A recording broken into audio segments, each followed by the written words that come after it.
Salut à tous, bienvenue sur Cars Effect. Dans la vidéo d'aujourd'hui, on va parler des moteurs à éviter, les moteurs à fuir quand vous voulez acheter un véhicule, des casse-moteurs à des kilométrages très bas, des soucis rencontrés. Alors, pour ces moteurs-là, on va surtout parler des moteurs les plus répandus sur le marché, à savoir des marques telles que Peugeot, Citroën, donc le groupe PSA, on a du Renault, on a du Volkswagen, on a de la Fiat, on a du Ford. Je vais vous parler de tous ces moteurs-là très rapidement, donc avec également les codes moteurs en images que je vais vous mettre ici et les motorisations en termes de chevaux à éviter, parce qu'il faut savoir que sur un véhicule, pour avoir différents moteurs de mis dessus. Donc là, on va parler de tout ça très rapidement, et puis au moins vous aurez déjà les gros problèmes des moteurs les plus problématiques ces derniers temps et qu'il faudra éviter notamment sur le marché de l'occasion. C'est parti. Nous allons commencer cette vidéo avec les moteurs Peugeot du groupe PSA Stellantis avec les moteurs 1,2 litre TCE et 1,2 litre PureTech. Ces moteurs-là, en fait, ont un gros souci au niveau de la conception. La courroie de distribution baigne dans l'huile. Vous entendez bien, c'est des ingénieurs qui ont fait ça. C'est-à-dire qu'en fait, vous avez la courroie donc, de distribution qui est une matière plastique à la base, qui va en fait baigner dans l'huile et du coup, celle-ci va se dégrader prématurément. Et lorsqu'une courroie se casse, bien sûr, derrière ça, ça entraîne de gros dégâts sur le moteur. Donc souvent, il vaut mieux remplacer le moteur est HS. Du coup, en fait, pour résoudre ce souci, là, sur les véhicules de 2023-2024, le groupe PSA ont mis des courroies à chaîne. Ce qu'ils auraient dû faire depuis le départ, on est d'accord. Donc du coup, le moteur, donc vous voyez là en image, donc moteur 1,2 litre PureTech et les TCE également. Donc c'est des moteurs qu'on retrouve sur des 3008, sur des Peugeot Citroën. Donc vous avez les années également qui sont concernées. Il faut faire très attention. Alors moi, honnêtement, je n'achète pas parce qu'effectivement, il y a des personnes qui vont refaire la courroie ou autre, mais le problème restera le même. De toute façon, si la conception a été faite avec une courroie classique, non pas à chaîne, non pas de distribution à chaîne. Du coup, en fait, avec une courroie qui se désagrège avec la température de l'huile et la chaleur, moteur à éviter, les moteurs 1 litre de PureTech et TCE. Donc là, vous voyez en termes de date, on parle de juillet 2014 à juin 2022. Donc ça fait quand même 8 ans. Donc en 8 ans, il y a eu des moteurs installés dans différentes gammes de la marque. Donc faites gaffe. Et bien sûr, on ajoute à cela même les moteurs essence, donc les VTI, qui sont également VTI PureTech avec la même conception et tout. Donc que ce soit essence ou diesel, de toute façon, catastrophique. Nous avons également les moteurs 1,6 litre THP qui sont concernés. Donc là, on est toujours sur le groupe Peugeot, Citroën, PSA. Donc le 1,6 litre THP aussi catastrophique jusqu'en 2012. Après 2012, normalement, les moteurs THP vont mieux. Donc avant 2012, à éviter et à fuir. Vous les avez également sur les 207cc, par exemple, sur des véhicules, on va dire, assez abordables au quotidien. Sur des Citroën essence, donc Citroën C3 ou autre. Donc à éviter les THP. On aura avec Renault le moteur TCE 120 qui se décline sur plusieurs gammes. Ça va du 100 au 130 chevaux en termes de puissance moteur. Alors le moteur TCE 120, vous le retrouvez dans pas mal de véhicules de la gamme Renault, que ce soit Nissan,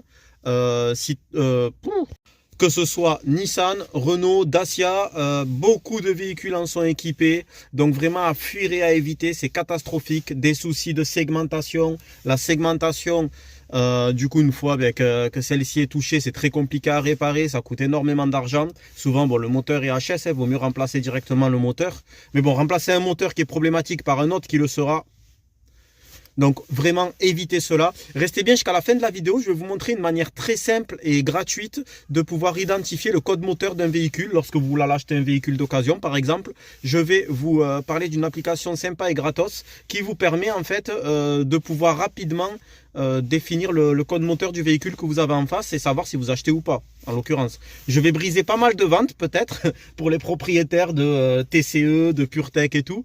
Mais bon, c'est important que la personne qui achète soit au courant également des anomalies qu'il peut y avoir dans les véhicules ou qui sont connues jusqu'à présent. Parce que là, vraiment, on est sur vraiment de gros soucis. On parle pas d'une ou deux personnes, on parle de milliers de consommateurs. Donc là, ça a été même reconnu par les marques. Enfin, reconnu en moitié, on va dire. Donc du coup, voilà. Ma démarche de cette vidéo, ce n'est pas de critiquer ou autre, c'est vraiment un état des lieux en fait. Nous allons passer maintenant chez nos amis du groupe Volkswagen, chez nos amis allemands, où il y a des problèmes sur le 1 litre de TCI. Pourri l'accent allemand. Mais du coup voilà, donc moteurs Volkswagen qui sont assez fiables habituellement, ben là on a des soucis sur le 1 litre de TSI notamment. Alors c'est le moteur 85-86 et 105 chevaux. Voilà, donc des problèmes de courroie de distribution car celle-ci finit par casser prématurément. Alors ensuite, sur ce type de moteur là, je sais que sur les Golf 6 par exemple, sur les blocs 2 litres 140, il y avait également des soucis aussi.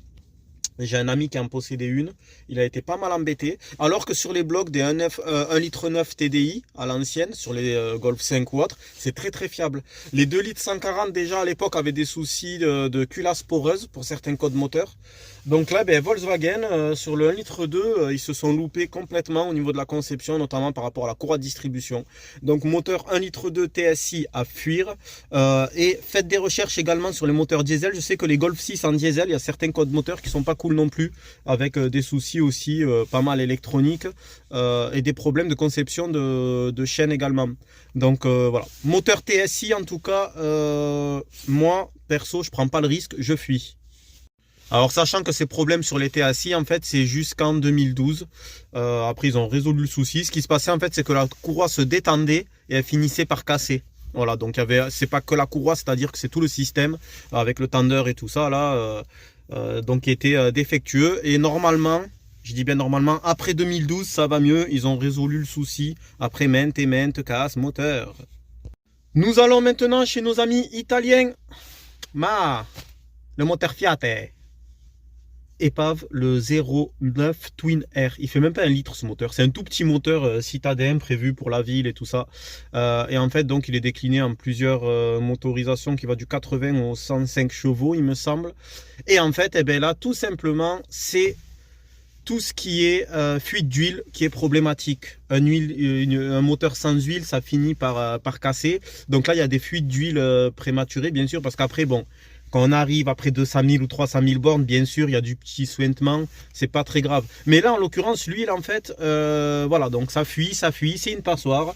Donc, du coup, bon, ça peut permettre de faire cuire quelques trucs à la poêle, bien que les pâtes ne se cuisent pas à l'huile, mais à l'eau. Mais c'était nul, j'avoue. Donc, du coup, ce moteur-là, le 09 Twin Air, là, il fonctionne qu'avec de l'air. En fait, il n'y a pas d'huile. Comme son nom l'indique, c'est Twin Air. Non, je plaisante.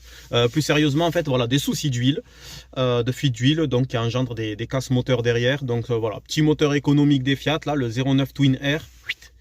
Vous l'envoyez prendre l'air.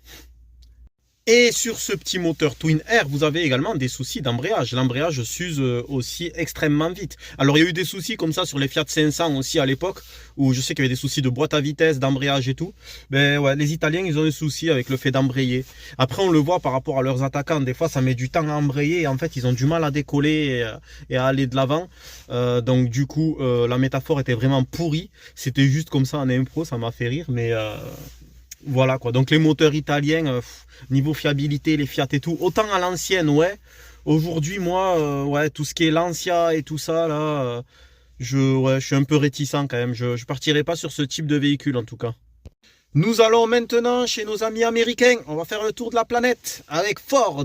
Ford qui, eux, ont des soucis avec le 1 litre EcoBoost qui se décline en plusieurs motorisations également, qui part du 80 chevaux au 130, je crois, ou un peu plus. Mais en tout cas, eux, ils ont un souci de pompe à eau. Et ouais, la pompe à eau qui fuit, ça veut dire que votre bocal de liquide de refroidissement ne se remplit pas, que le circuit n'est pas étanche et que dès que vous n'avez plus de liquide de refroidissement, vous avez une surchauffe moteur qui entraîne sa casse. Et notamment dans de rares cas aussi, il a été constaté des joints de culasse avec des culasses poreuses qui sont pas ouf. Donc du coup, voilà, le moteur 1 litre EcoBoost de chez Ford. Ouais, EcoBoost, ouais, ok, mais économie, non. C'est-à-dire que là, du coup, vous allez payer, vous allez racler si jamais voilà, votre moteur a un joint de culasse.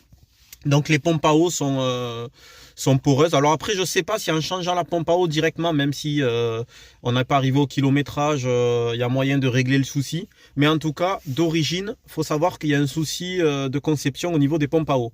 Donc, très important. Et la pompe à eau est...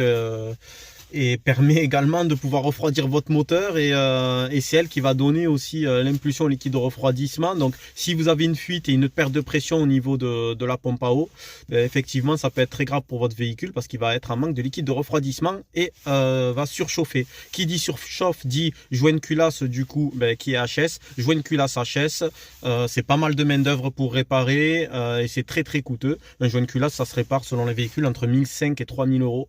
Donc du coup voilà, plutôt à éviter ce type de véhicule, je vous le conseille. Chez Ford on a uniquement celui-ci qui est à peu près problématique, le 1 litre EcoBoost. Quelques soucis électroniques, mais ça bon, sur les nouvelles voitures de toute façon c'est fréquent, hein, les capteurs ou autres, mais c'est réparable et c'est pas ce qui coûte le plus cher. Mais en tout cas la pompe à eau sur ces véhicules est vraiment merdique, donc à fuir. Donc voilà pour cette vidéo, on a fait à peu près le tour. Bon, il y a bien d'autres moteurs qui sont problématiques également, mais en l'occurrence, là, on va dire que c'est les moteurs que vous allez trouver le plus dans le marché actuel, dans le marché français de l'automobile. Les véhicules les plus répandus, les DS3, les Peugeot, les Renault, voilà. Donc tous ces moteurs que je vous ai cités là, du coup, je vous fais un petit récap à côté parce que je suis sympa. Il va falloir les fuir. Et comme promis, je vais maintenant vous parler d'une application gratuite que vous téléchargez directement sur Play Store ou si vous êtes sur Android, voilà. Donc vous pouvez l'installer. Et en fait, je vais vous montrer comment elle fonctionne cette application. Vous avez juste, comme là vous le voyez, à juste marquer l'immatriculation du véhicule. Donc quand vous allez voir un véhicule par exemple pour l'acheter, vous avez le véhicule en face. Hop, vous demandez quand même au propriétaire parce qu'il va trouver ça louche de taper son IMAT sur son téléphone. Vous dites c'est juste pour vérifier le code moteur. Tac tac. Vous tapez l'IMAT et là ça vous met toutes les infos dont vous voyez ici le code moteur et là ça vous permet d'identifier le moteur. Et là si vous voyez 1 litre de PureTech, vous dites au monsieur oui votre véhicule est très joli mais j'aime pas trop la couleur, je suis vraiment désolé, je bloque sur la couleur, je vais plutôt aller voir notre véhicule, merci à vous et bonne journée. Voilà, vous dites la couleur ou vous dites je sais pas que les enjoliveurs ou les jantes sont pas à votre goût. Je plaisante, je grossis le truc, mais si vous voyez 1 litre de PureTech, allez, fuyez, ne négociez même pas, fuyez direct. Voilà pour cette vidéo, en espérant que celle-ci vous aura plu. N'hésitez pas à vous abonner, à laisser vos commentaires et je vous dis à bientôt sur Cars Effect. Salut!